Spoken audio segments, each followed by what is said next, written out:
I just had to let you know you're.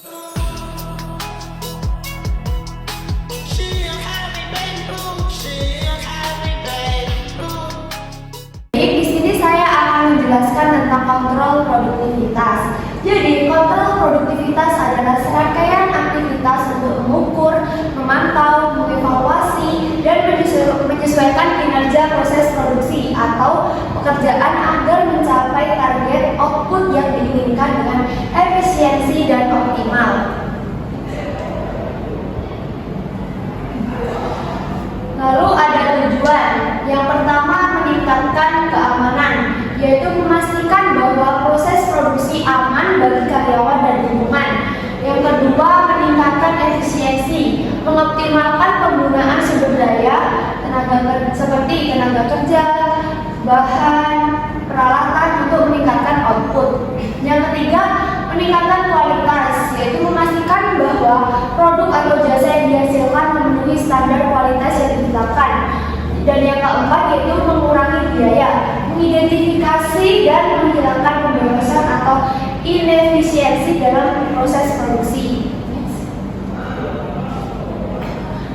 Ada elemen utama. Yang pertama, pengukuran, yaitu menetapkan indikator dan metode untuk menghitung tingkat produktivitas, misalnya output per jam kerja atau output per unit bahan baku. Yang kedua ada pemantauan, yaitu memeriksa perkembangan kinerja secara berkala untuk membandingkannya dengan target atau standar yang telah ditetapkan. Yang ketiga ada evaluasi, menganalisis penyebab perbedaan antara kinerja aktual dan target, baik yang positif maupun negatif. Yang keempat, tindakan korektif, yaitu menyelenggarakan langkah perbaikan, misalnya pelatihan karyawan, peningkatan teknologi atau penyesuaian proses untuk meningkatkan atau mempertahankan produktivitas.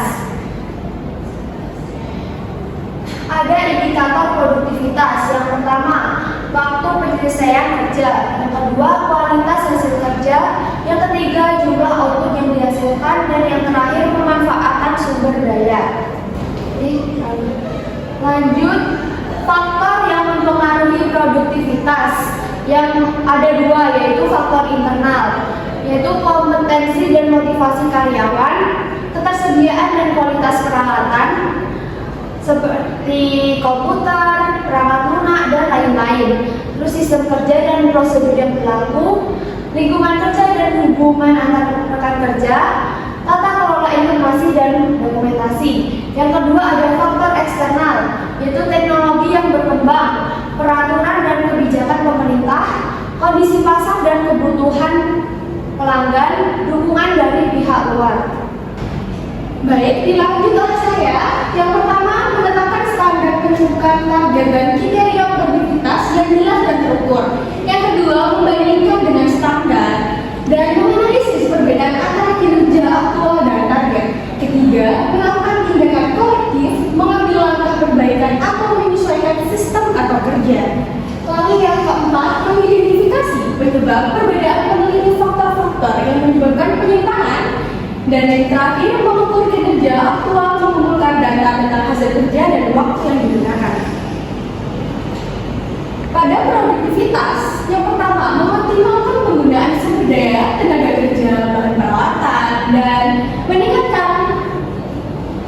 Dan yang kedua, mengoptimalkan teknologi, menggunakan perangkat lunak dan sistem produktif yang efisien kerja, membuat prosedur standar, menyederhanakan alur kerja agar tidak bertele-tele. Lalu yang keempat, mengelola waktu yang efektif, menggunakan metode seperti time blocking dan prioritas tugas. Lalu meningkatkan lingkungan kerja, menciptakan ruang kerja yang nyaman dan mendukung konsentrasi. Dan yang terakhir, sistem motivasi, memberikan penghargaan atau inisiatif untuk prestasi kerja. Apakah ada yang mau ditanyakan oleh rekan-rekan sekalian? Lalu kesimpulannya, kontrol produktivitas sangat penting untuk menjaga kinerja organisasi dengan pengawasan atau evaluasi yang tepat. Produktivitas dapat ditingkatkan secara berkelanjutan. In the night, the stormy night, away she flies.